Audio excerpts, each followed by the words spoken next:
So I want to thank you once again for joining me. This is MEFA's Financial Aid 101 presentation.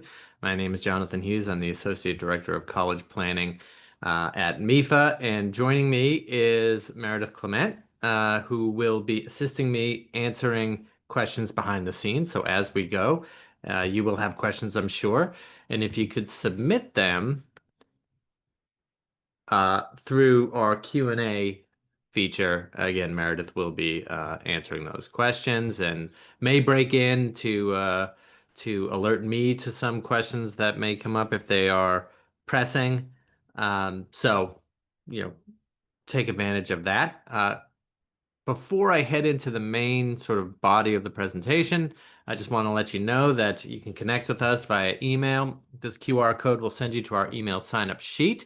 We'll send you emails, a few a month, with information that will be relevant to you based on the age of your students. So your seniors will be getting information on FAFSA and CSS profile completion. Juniors might get admissions tips.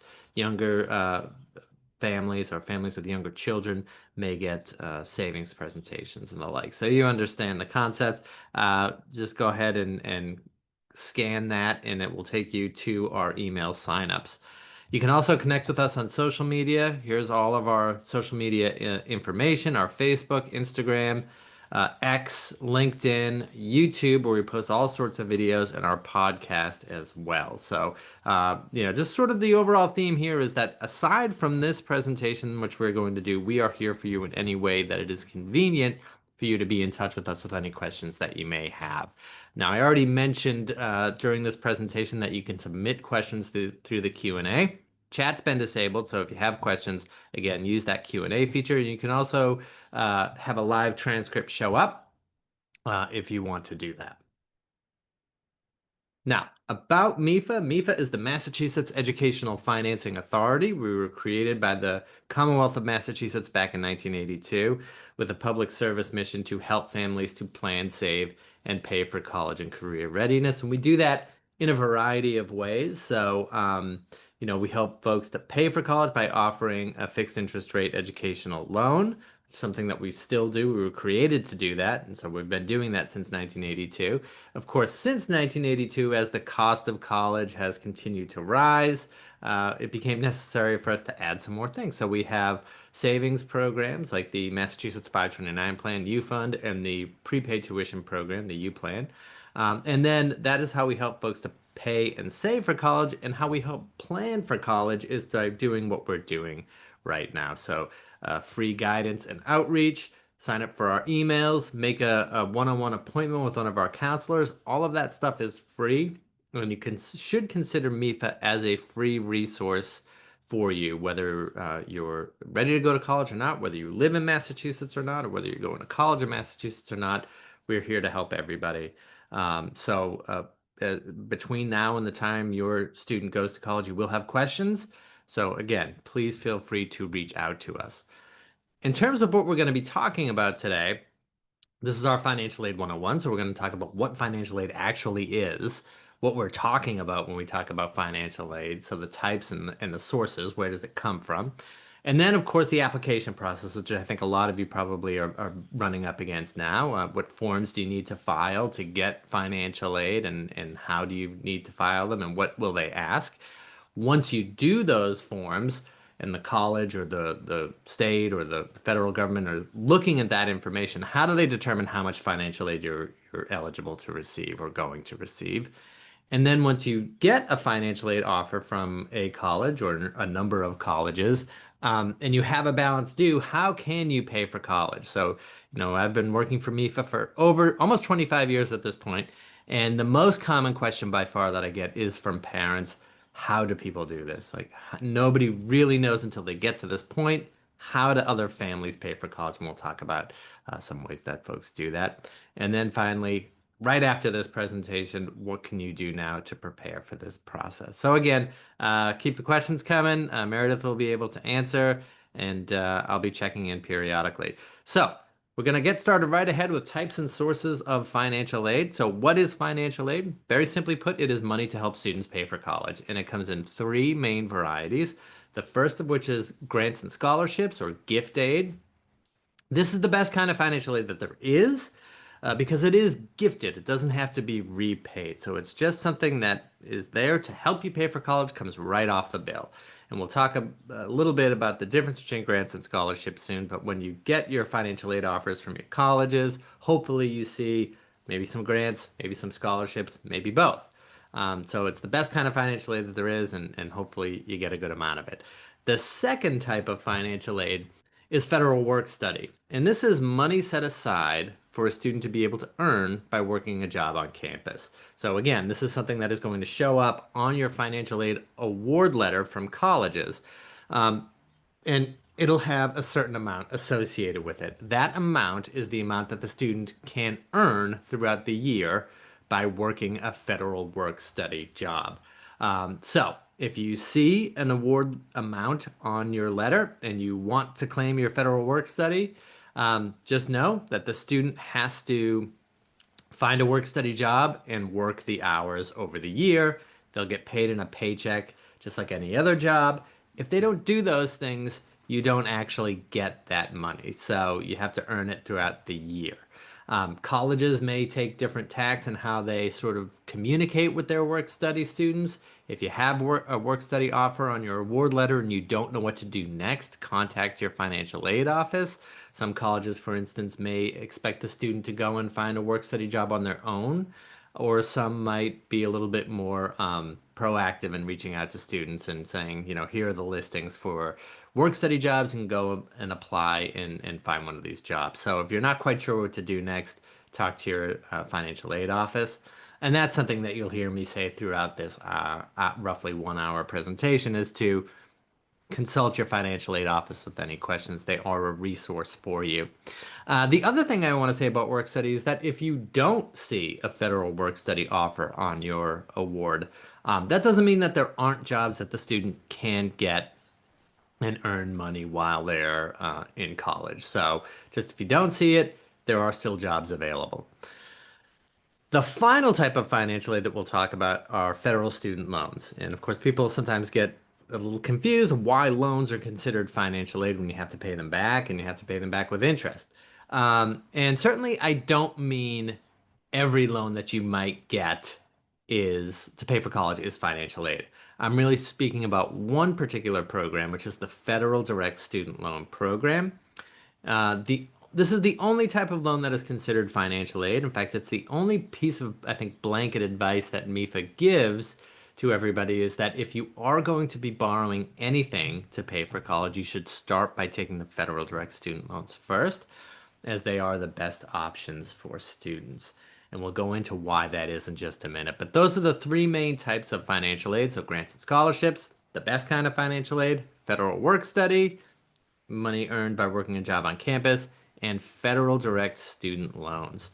And so here's a little bit more about them and why they're considered financial aid and why we recommend that folks take these loans first before moving on to other loans to borrow. So the first item is that the student is the sole borrower on these loans. And this is important because I think a lot of times both students and parents have the idea, understandably so, because we talk about because we talk about student loans, and there's a lot of sort of articles and media and stuff about student loan debts and students graduating with a large amount of debt.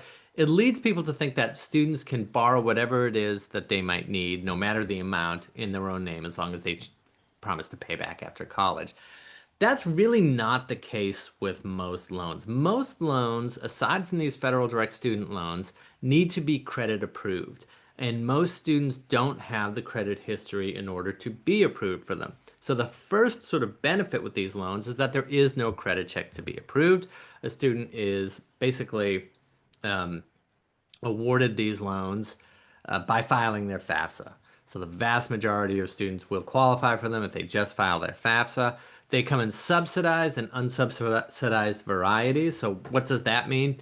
It means that when the student has taken these loans out and they're in college, they're not expected to be making payments on the loans while they're in college. Those loans are said to be in deferment.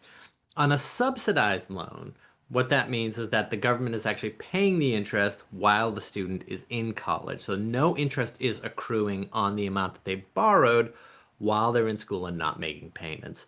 On an unsubsidized loan, there is interest being added to it. And so, you may be eligible for an unsubsidized loan, or you may be eligible for some level of subsidy as well as an unsubsidized loan on that portion. So a subsidy is a good thing.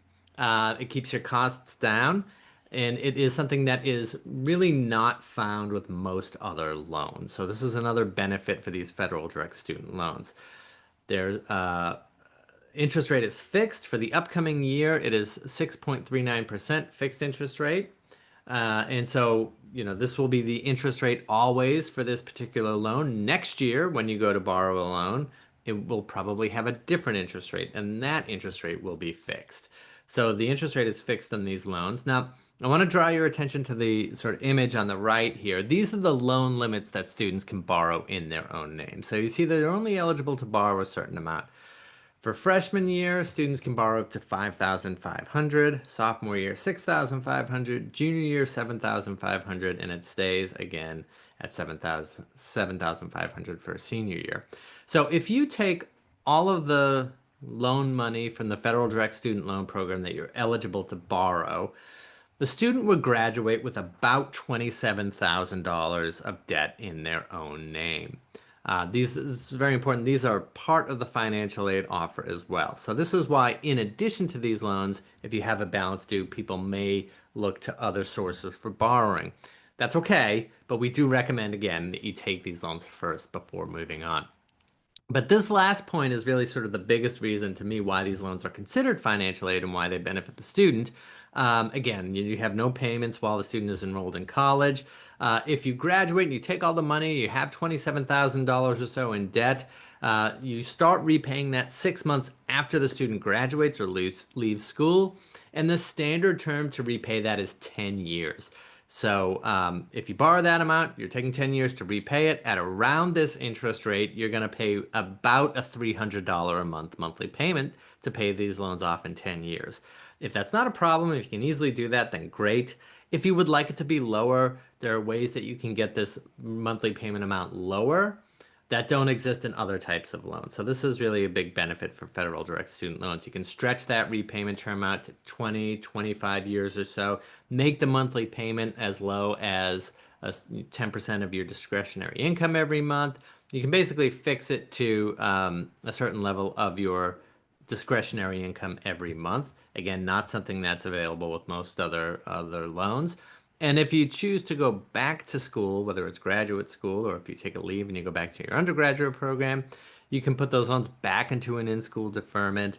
There are also opportunities for forbearance if you're having a hard time paying, and public service loan forgiveness options as well, and hardship deferments as well. So there's a lot of flexibility in how these loans can be repaid versus other types of loans.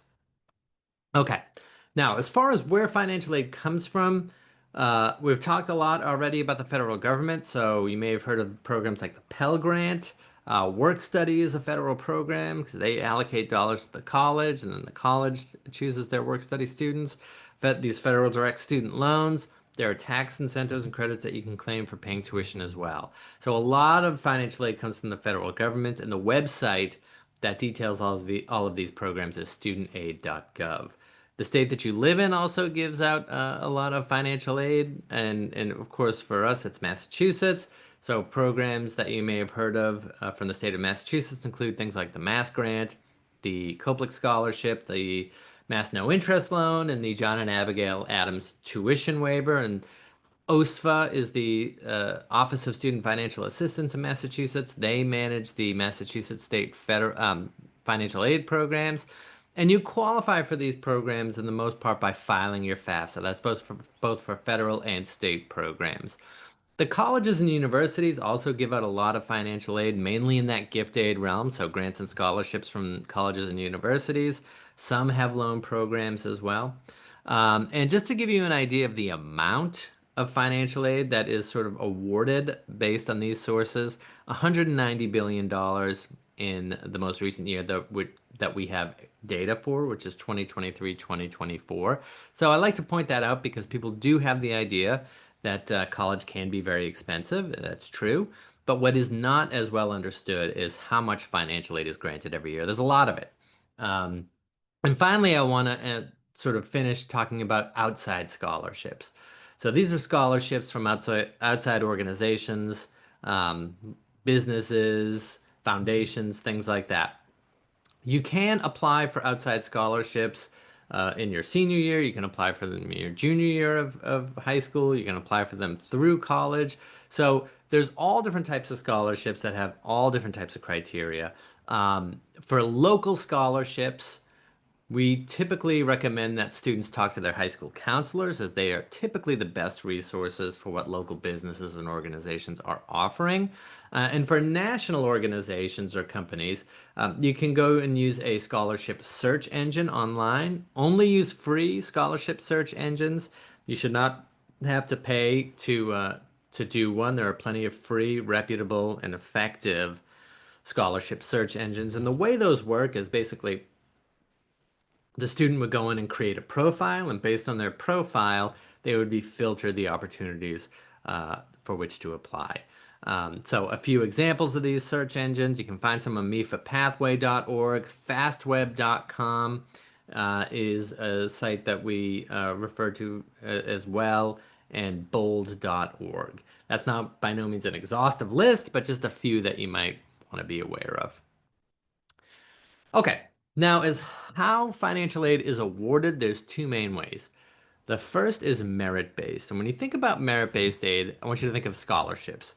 So the way to understand merit aid is that it is awarded not based on your income or your finances, but it is awarded based on student achievement. So recognition of student achievement. So think about athletic scholarships, for example, academic scholarships, artistic scholarships. Whatever it is, it's in recognition of something that the student has done.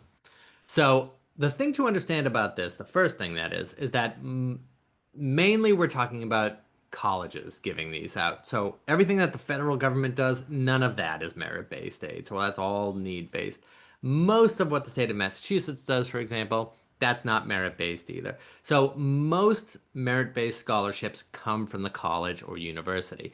And colleges will have really different practices on this. So some colleges give out a lot of merit-based scholarships to their students, and some do not. Some don't give out any. So it really depends. And this is a question that you can ask colleges and when you're doing your research on where to apply or when you're filing for financial aid. Do you do merit aid? Do you offer merit scholarships? Um, if they do, they may have a separate merit-based scholarship application on their website. And we'll get into that when we talk about what applications you need to file where and when, etc. But just be on the lookout for that.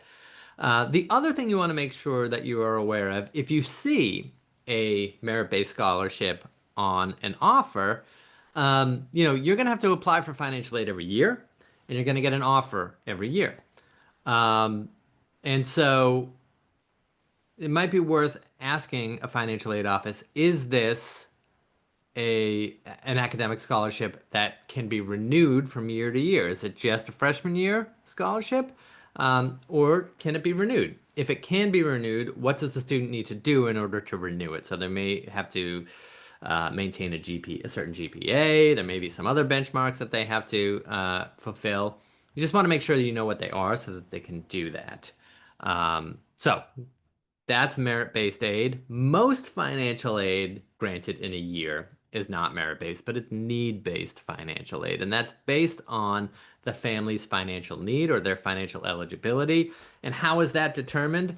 It's determined by filing your financial aid forms. And we'll get into that. But basically, when you're putting in your income and your assets and all that stuff, all of that information is going through a formula, a standardized formula.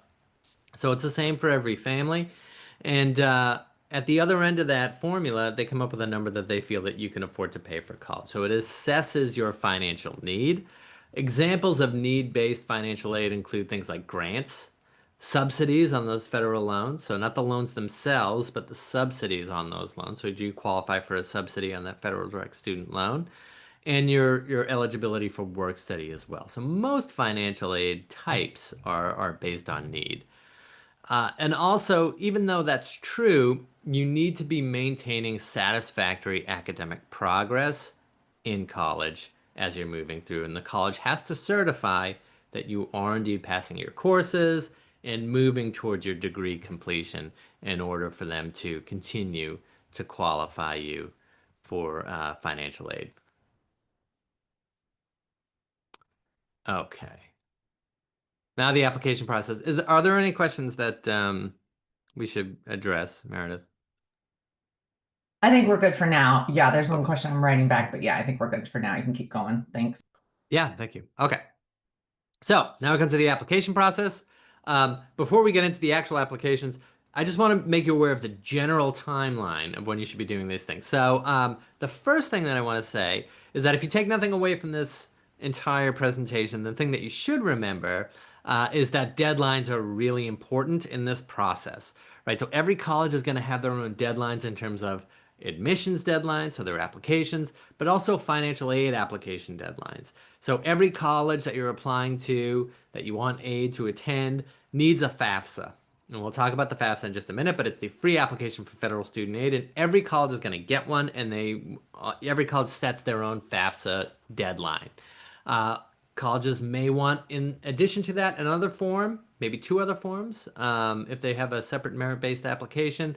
Whatever it is that they want, just make sure you know which forms a college may want and what is the date that they want them by. Because if you miss a deadline, if you miss a financial aid deadline at a college, you should not expect to get financial aid from that college. So deadlines are actually really important. We link here to MEFA's College Application Manager, which is something that you can print off and sort of fill in, and they say what's the admissions application deadline, what's the FAFSA deadline, do they want a CSS profile, which is probably the other application that you may need to file. If they do, what's that deadline, etc. If you want to use that, great. If you just want to use a spreadsheet, whatever, that's fine. Just make sure you're aware of all the deadlines that you need to meet and don't miss them. So now zooming out to the sort of high level of all this stuff, uh, I want to caution you not to make the mistake that one family makes every year, and that is they apply for admission, they wait to hear whether or not they've been admitted, and once they know, then they apply for financial aid. If you've done that, you've probably missed a deadline.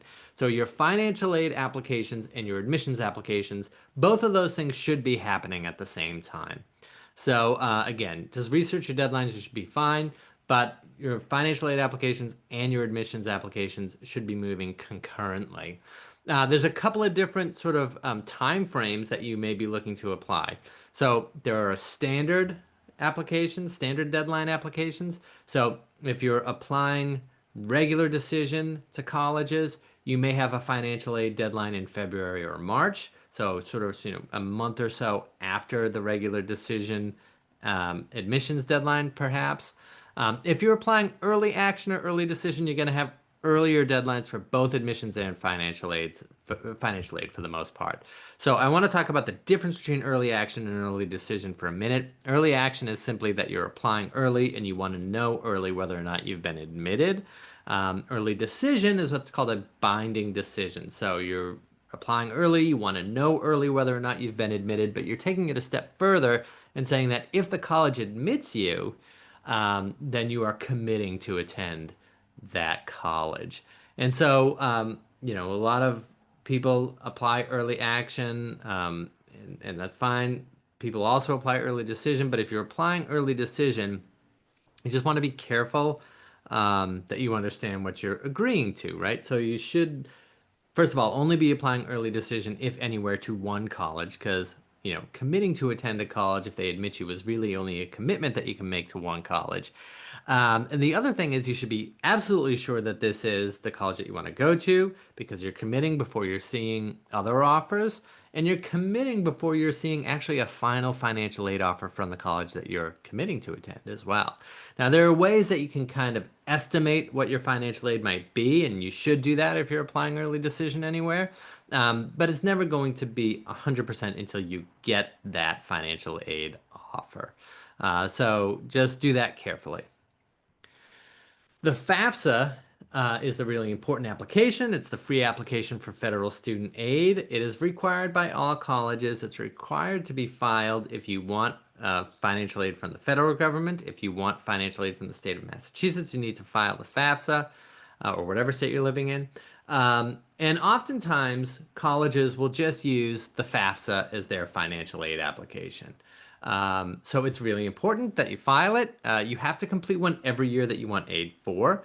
It is available October 1st. It has not been in prior years, but this year it is available October 1st, so you can all file the FAFSA if you haven't filed it already. And again, it is the free application for federal student aid, so it's a free application. It's important to understand that. And you can go to FAFSA.gov or you can go to studentaid.gov to click on that to complete the FAFSA form.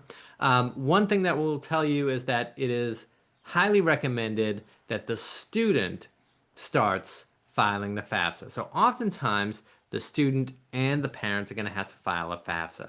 So it's better if the student begins the program. It's fine if the parent begins it. If you've already begun a FAFSA, that's fine. You can still do it that way.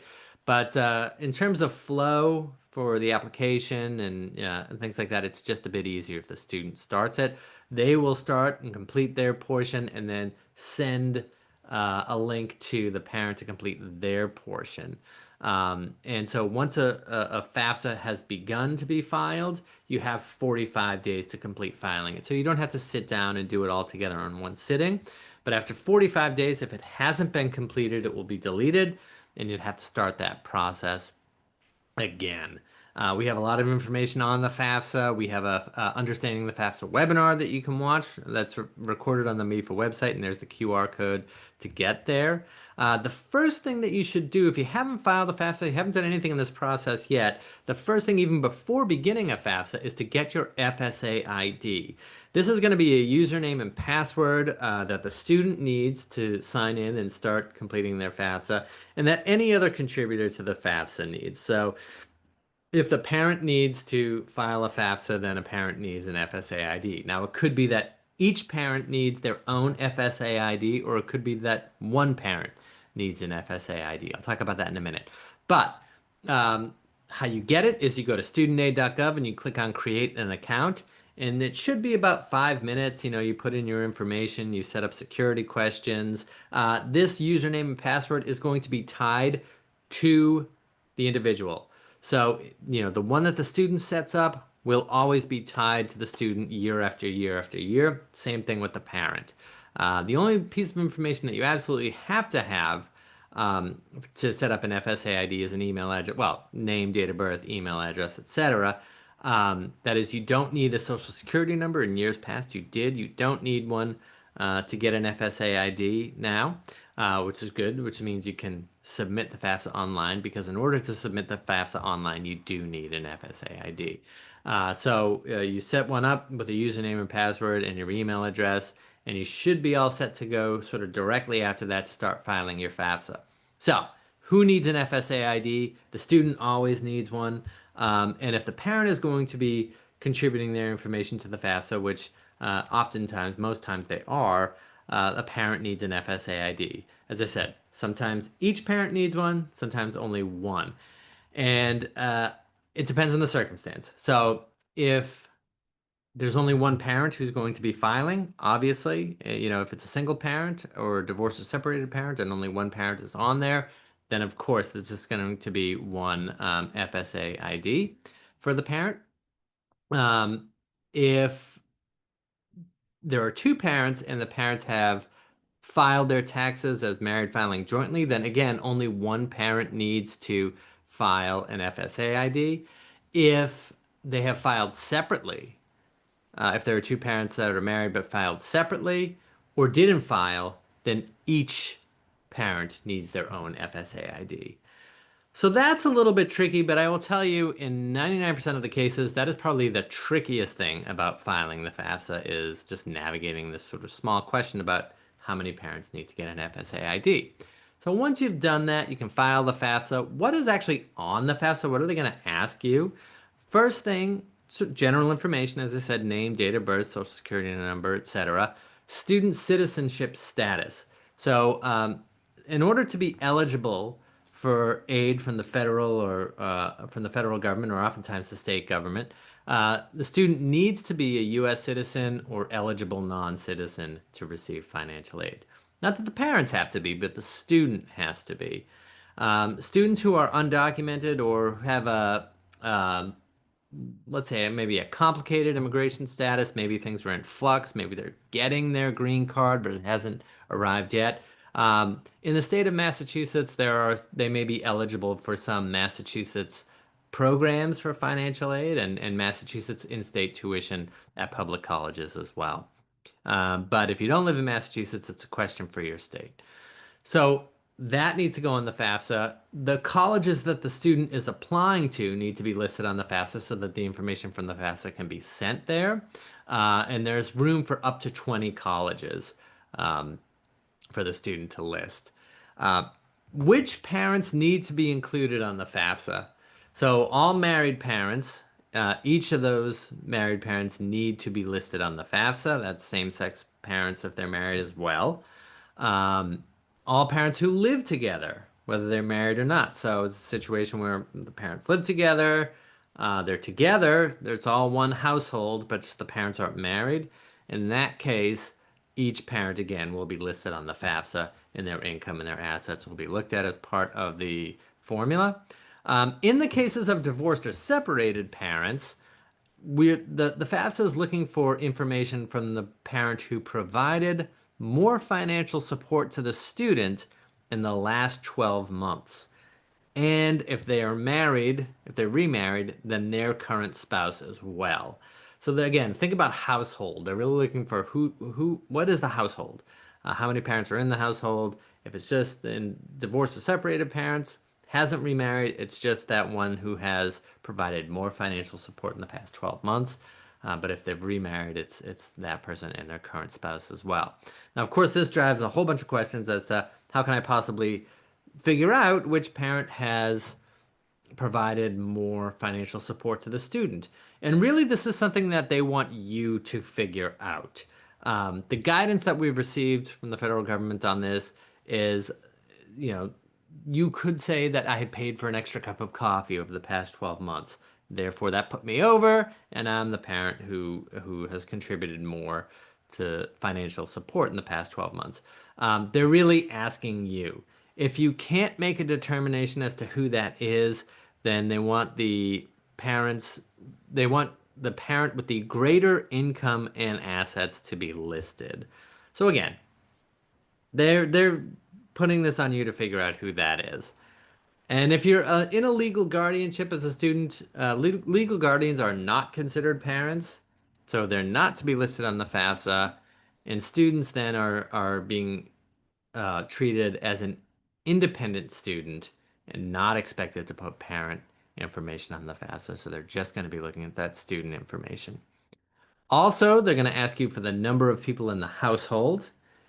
And the number of children in college for the year that you're filing the FAFSA, they'll ask that, but it will not be taken into account when determining how much financial aid you're eligible to receive.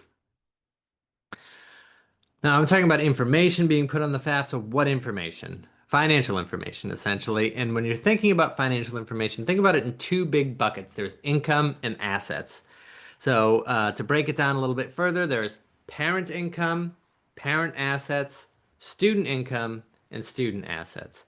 Now, typically, of course, students tend to not have much in the ways of income and assets. So a lot of this is going to be determined based on parent income and parent assets. Now, when you're filing your FAFSA, it's going to ask you very early on if you consent to have data pulled in from the IRS to populate from your most recent tax return to populate the income questions. And you have to consent to that if you want financial aid, because if you don't, you're not going to get financial aid. So even if you haven't filed taxes, you have to consent for them to do that. So the form will pull federal tax data from the IRS. In the most recent year, they're going to use the 2024 income, the tax return. And they will populate the form with both taxed and untaxed income that appears on the return. So this is why the FAFSA has become very easy to file for many folks in recent years. You don't need to go and list income questions and go to find your tax returns and look at line C or whatever and fill it out. They'll really do all this for you, and most families will be able to use this. And then the other big sort of category that they're going to be looking at is assets. So what do you have? Here's what you don't include as a parent for an asset. You don't include the value of your primary home, so the home that you live in should not be looked at as an asset to leverage paying for college. The value of your retirement is not considered as an asset that you should be able to leverage to pay for college. The value of life insurance, any family farms that you may own, small businesses that you own, and small businesses means under 100 full-time employees, so it could be pretty big business, or big small business, let's say.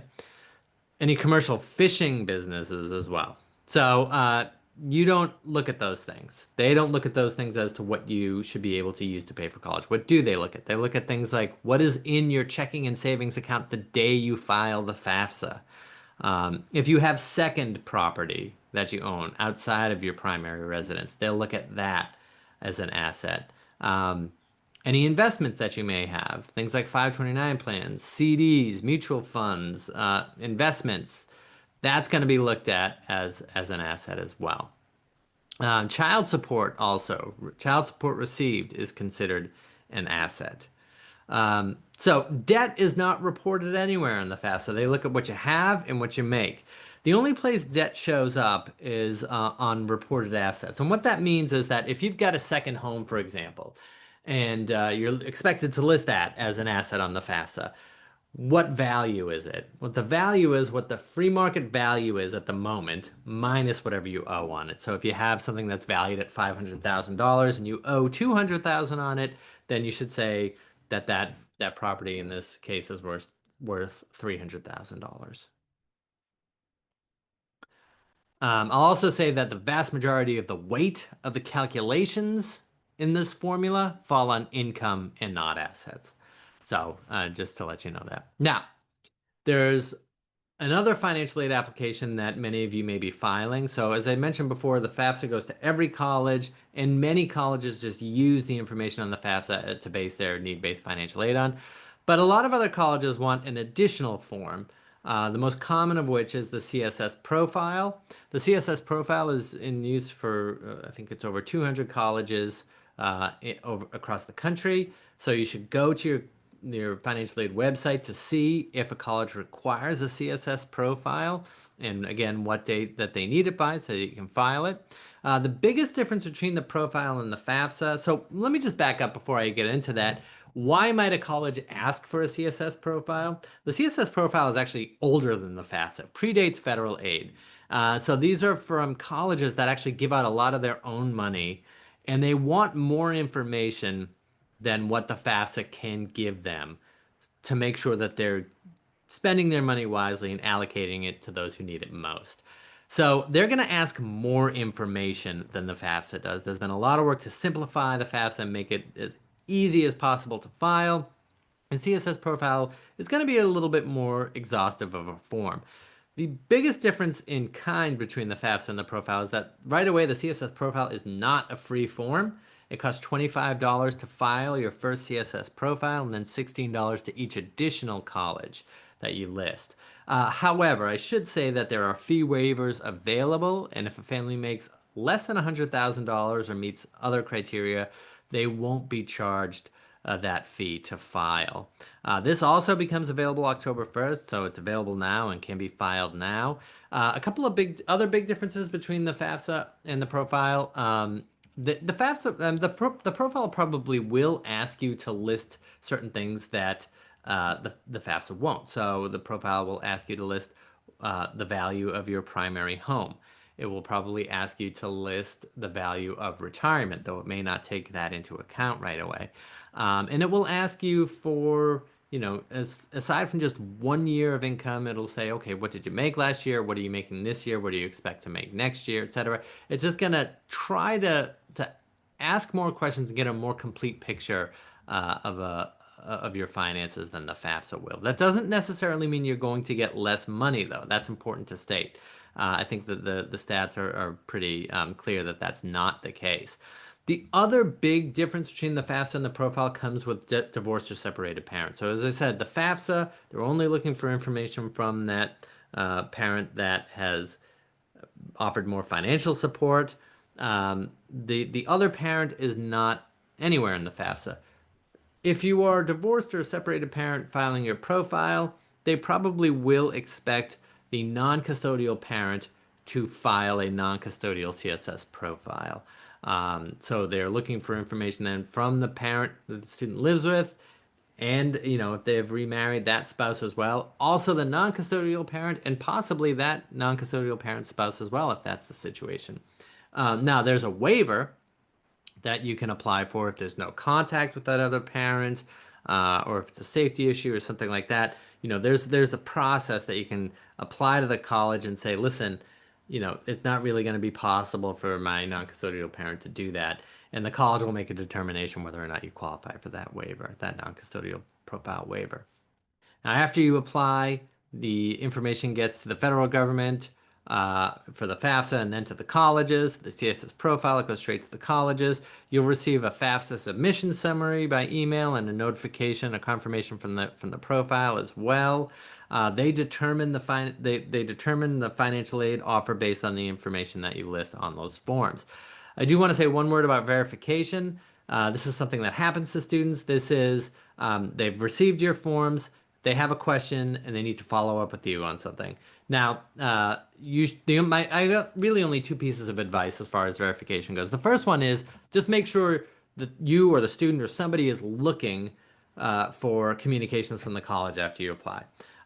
They'll be very explicit in what you need to get them so that they can clear up their verification issues. And you want to be able to get that to them because they won't be able to finalize your financial aid offer until they clear those up. So sometimes they might need a tax transcript. If you weren't able to do that IRS sort of transfer into the FAFSA, they may need you to send a transcript. They may ask you to supply some more information on assets, or clear something up Social Security wise or something. It doesn't necessarily mean that you've made a mistake or you've done something wrong. Sometimes colleges just randomly verify people and request things for verification. Again, just make sure you're in contact, you're looking at the communications, and that you can get them what they need. And I guess this is a good time to talk about the financial aid office once again as being a resource for you. So, the FAFSA in particular is a very one-size-fits-all form. There's no place to list special circumstances. Things may appear one way and they're not really that way. If that's the case, reach out to the financial aid office at the college. Let them know what things really are. Colleges can make adjustments to the financial aid offer based on the information that you give them.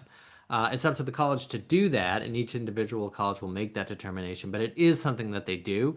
So if there's something that is going to impact your ability to pay for college and it's not reflected on the forms, make sure you reach out to the college and you tell them, because the more they know about that, the more that they can help you. If things change after you file the FAFSA, if there's a job loss, a divorce, God forbid, a death in the family, something like that, reach out and let them know. Again, they can make changes based on these things.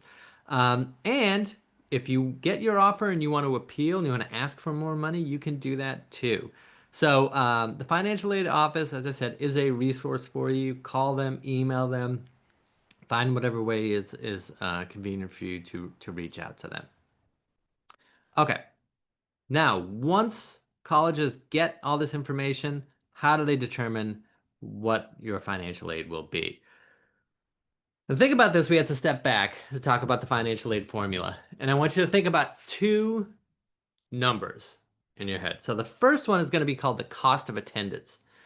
And that's the cost for the year to go to a particular college. And it includes everything, not just tuition and fees, food and housing if you're living on campus. You see those are in green. That's because those are billed or direct expenses. They have a definite cost attached to them. They show up on a bill. We know what they're going to be. That's billed expenses. But the cost of attendance is more than just that. There's also things that you're not quite sure what they're going to be, but it's going to be part of paying for college. So things like books and supplies, transportation to and from college, and personal expenses throughout the year for the student. So all of this taken together is the cost of attendance. So this is just the big ticket here. What is the cost? Every college is going to have a different cost. Should be listed on, it will be listed on their website. They have to list it. And so they're all going to be different. And different types of students will have different costs. You can imagine if you are living on campus, it's going to be a different cost than if you are commuting. So you should be able to find all this information. So cost of attendance, that's on one side. Put that over to the left. On the right, you have your student aid index. What your student aid index is, if you file the FAFSA, if you've done a student aid index calculator, which you can do on MEFA.org, you'll know that after you put in all your income and your assets and all this stuff, they come up with a number. This is your student aid index. This is the amount that the formula calculates that you as a family should be able to absorb for a year in college, pay for a year in college. And I don't mean pay like you should be able to write a check out for it, but basically, they've taken the measure of your finances the best they can and say, okay, you should be able to pay this. So you should know it is the same formula for the federal government used for every family. For the CSS profile, it is also a standardized formula, though colleges can sort of tweak things on the margins a little bit, but it's the same formula. It will probably be, since people are expecting to get a number that, again, they think that they should be able to write a check out for most families, it's not going to be that. It's going to be higher than that. And I'll talk about that in a minute. But basically, this is the amount. And so, as I mentioned before, income weighs more heavily in this calculation than assets. So this is primarily driven by parent income. Now, the other thing to think about is you've got this student aid index number. Let's say it's $5,000 or $10,000. Okay, great. So the formula says you can afford to pay this amount. This is not necessarily the amount that you will pay, though. It's more of a floor than a ceiling. So it's sort of at least this amount, and I'll tell you why that is. So the financial aid formula is the cost of attendance, our number on the left here, minus your student aid index, the amount that they feel that you can afford to pay. The difference between these numbers is what you're eligible for in financial aid. So what does that mean? So, okay, let's say you're attending a college or you're planning on attending a college that is $45,000 a year, and your SAI is calculated that you can afford to pay $5,000. Okay, so now you've got a $45,000 cost that you have to fill. Since the family has the primary responsibility to pay for college in terms of the federal formula, the first thing that's going in is that student aid index of 5,000. So remember, that's what the formula says, 5,000. So your 5,000 is going in there. That means, again, cost of attendance, 45,000 minus student aid index of 5,000. We're eligible for $40,000 of financial aid. Okay, so you got to fill $40,000 somehow. Grants and scholarships bring us 27,500. You got our freshman year loan of 5,500, $2,000 work study, but we have unmet need. So there's a gap between what we're eligible to receive and what we actually do receive. So a low SAI is good because it means you're eligible for more financial aid, but it doesn't necessarily mean that you're going to get all the aid that you're eligible for. So there's a gap. And, it's more common than not that there is some unmet need. So what the family's actually responsible for is their SAI of 5,000 plus their unmet need of 5,000, meaning 10,000. So you can do an SAI calculator and figure out what your eligibility may be. You can go a step further and go to a net price calculator. Every college is required to have one of these on their website. Basically what it is, it works in a similar way to the SAI calculator. You go in, you put in your income, your assets, your family size, etc. Every college has their own net price calculator, so some may ask you more detailed information than that. And basically what it's supposed to do is estimate your financial aid at that college for a year. So not only what you're eligible for theoretically, but what you might get at that college and the resulting balance. So these are, I think, good tools to have. I used one when my wife went to school, and we found it to be pretty accurate. It's an estimate, and it's all as accurate as the information that you put into it, and it's not written in stone under any case. but I think it's a good tool to use to get some idea of what your financial aid may be and your resulting balance may be. Once you start getting your financial aid offers, uh, you should get them. If you're applying early action, early decision, you may get them by the end of the year. If you're applying regular decision, you may get them in the early spring.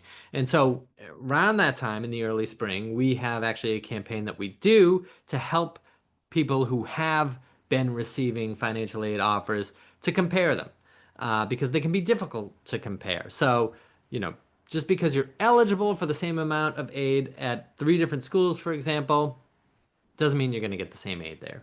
So look at college A, B, and C. We have the same amount of eligibility, 40,000. College A, we're fully funded, so we got everything that we're eligible to get. So we're only responsible for 5,000. College B, we've got $7,000 of unmet need. So we're eligible for, we're on the hook for 12,000. That's our resulting balance once you add it to the SAI. And College C, we've got $15,000 of unmet need. So adding that to our SAI, we're going to owe 20,000. So that's just something to bear in mind. The other thing is really have to look at the line items on your financial aid offer. So if you take this again, we get the same eligibility here for all three of our colleges. If you just scroll down to that unmet need figure, it may look like you get the same financial aid at each college. But if you look at the top line there, you can see we got really different grants and scholarships, 27,500 at College A, 17,500 at College B, and 7,500 at College C. So where is that made up? You can see right here, it's the parent loan. So College A, 0, nothing in a parent loan. College B, 10,000, and College C, 20,000. So you want to be on the lookout for things like this. Some colleges, and not every college does this, but some colleges list a parent loan on their financial aid award letter. And this can be misleading because number one, it's often a loan called a plus, which is a federal plus, stands for Parent Loan for Undergraduate Student. It's a federal loan. There's nothing wrong with a plus loan. It's a fine loan to have. But the things you need to understand about it in this case is that number one, it's not financial aid, unlike the federal direct student loan programs. It doesn't really have those benefits that the federal direct student loan program have. And then the other thing is that you weren't granted this loan. This is the loan that you need to apply and be credit approved for. So maybe to be charitable to the colleges that do this, they could say that, they're offering you a suggestion of how you could pay the balance. Whatever it is, you just should know it's not financial aid. Now you see this sort of logo up here, the College Cost Transparency Initiative. This is a sort of national effort that's underway to standardize financial aid award offers because they're not standardized right now. And it's very confusing for a lot of students and families to look at multiple offers from multiple colleges that are not easy to compare. And so what this does is it sort of aims to standardize financial aid award letters to make it easier to do that. So at that time when you're getting these offers, just be aware that MEFA is running a campaign that will help you do that. And we're at physical locations having folks bring their offers so we can help them. We're doing it virtually as well. You can once again sign up for one-on-one uh, guidance sessions with us over Zoom as well, where we can help you out. Okay. This leads us into paying for college. So once you've got your offer, you've made your decision, you have a balance due, how can you pay? So in this case, we're going to say that the balance due at this college is 20,000, right? So MEFA is a lender, and as a lender, I know that you can borrow that $20,000, right? And if you were to borrow that entire balance due, roughly speaking, very, very sort of crude estimate, it's about $100 a month for a monthly payment every $10,000 you're borrowing. So let's say it's going to be $200 a month. So you can borrow that $20,000 and owe $200 a month on a monthly payment. Okay, you can do that, but it is worth it to pay what you can out of pocket and to only borrow what you absolutely need to borrow. So once you've exhausted your financial aid, there's really only three avenues that you can use to pay the college bill. First one being past income, meaning any savings that you have. So in this scenario here, let's say the student has a summer job and they earn $1,000 and they're saving that for college. And let's say the parents have $4,000. Okay, so Putting those two things together, we can pay that right off the top, and already we've knocked our balance down to 15,000. Okay, good. So that's using past income. Present income meaning your current wages. So what you're earning while the student is a student at college. And so, what a lot of parents don't know is that colleges use an outside provider very often to offer an interest-free monthly payment plan. And so you can sign up for these plans and determine what your monthly payment is going to be. Typically, there's a small fee of anywhere from $20 to $100 or so, last time I checked at least, to sign up for one of these plans. And then once you do, you can base your monthly payment. So let's say this family decides that they can afford to pay $500 a month over 10 months. If that's the case, they have paid $5,000 all against tuition, every dollar of that. So we've knocked our balance due down from 20,000 to 10,000, leaving us $10,000 to borrow in a loan. After financial aid, past income, and present income, the only thing left is future income. So if you borrow $10,000 in a federal student loan, or not a federal student loan, excuse me, if you borrow $10,000 in an educational loan, again, using our very crude estimate, that would be about a $100 a month monthly payment. So, $200 a month in a monthly payment versus $100 a month in a monthly payment. Remember also that this is only year one. And if you're looking at 4 years, you're looking at a difference between an $800 monthly payment and a $400 monthly payment. So that can be really important. And also, if you're a parent, this will mean something to you specifically because remember, the student has their own loans that they have in their own name through the federal program. And any other loan, for the most part, that you get after those to pay a balance due will need to be based on credit approval. And most students don't have the credit to be approved for these loans, meaning that they will need a co-applicant. And oftentimes, though not always, that means a parent. And so I've heard it many times over the years at MEFA that people call and say, I know I'm on the loan, but it's not really my loan. It's really his loan or it's really her loan. But if you're a co-applicant on that loan, it is your loan as well as the student's. It'll show up in your credit report and it will affect you very directly how much your monthly payment is. So, bearing all that in mind, conversations to have before you make your college decision. You can find out what is each school's net price. What might it cost me to go to this college? When you get your offers, you'll be able to tell exactly what it will cost you for 1 year to go to this particular college. How are we going to finance that? Is taking a loan for this amount every year feasible? Who's going to repay that? Is it going to be the parent? Is it going to be the student? If it's really tight and you're not sure if you can make it work, would starting at community college be cheaper? Of course, in Massachusetts, most students are eligible for free community college this year. You want to think about not just the year ahead of you, but total enrollment, all 4 years, and also other children that you may be sending to college as well. One other development that is very recent that will impact or may impact your plans is that it used to be up until this year or next year really that you could borrow your entire cost after aid through the Federal Plus program, the parent loan for undergraduate student. Well, starting next year, there will be a cap on how much you can borrow through that program.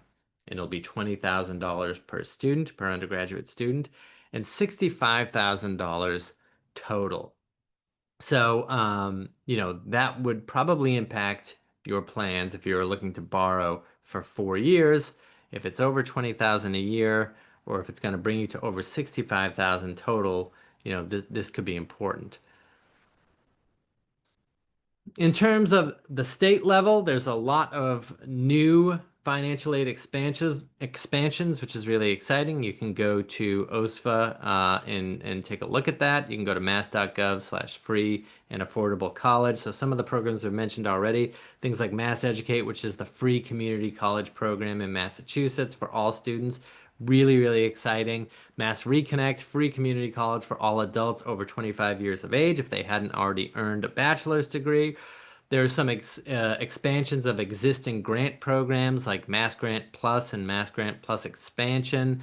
This has the effect of, offering basically free or reduced tuition and fees for low and middle income students and potential book allowances at community colleges and four-year public colleges and universities in Massachusetts. Some of those new programs benefiting students with who are immigrants, they can be found under the tuition equity law. Mass transfer is a program that has been around for a long time, but essentially it aims to make college as least expensive as possible by starting in the community college realm. You can earn your associate's degree at the community college and then have all your credits transfer over to a four-year public college or university in Massachusetts with various benefits like tuition freeze, a rebate of tuition being paid, and guaranteed admission. So a great program there. And Tuition Break is a program where you can go to a college or university outside of Massachusetts, a public college or university outside of Massachusetts in New England, if your choice of major is not offered at a public college or university in Massachusetts and pay a reduced rate. So, a lot of programs at the state and regional level to help you. In terms of what you can do now, you can sign up for our emails, of course. You can file your FAFSA if you haven't, or your CSS profile, research your deadlines, get your FSA ID if you haven't done that. Retake or take the SAT or ACT, send off your applications, finish your essays. There's a lot to be done there. After you submit your applications, if you want to, if you want to keep colleges updated with your grades, if that's going to bolster your case to be admitted, you can do that as well. And take a look at everything MEFA has to offer to help you. You can make once again an appointment with a guidance with one of our counselors at MEFA for guidance. Email, call us, take a look at everything that we have on our website. So here are some QR codes for getting your FSA ID, for researching your deadlines, signing up for our emails, looking at our webinars, and taking a look at what we have. That is about all I have. I don't see questions. I imagine, Meredith, you've been answering questions as we go. Is there anything that you think I should speak to? No, that was perfect. We had some great questions, but I think we got everything answered. So I think we're good for today. Yeah. Great. Thank you so much, everybody, and thank you, Meredith. All right. Bye, everybody.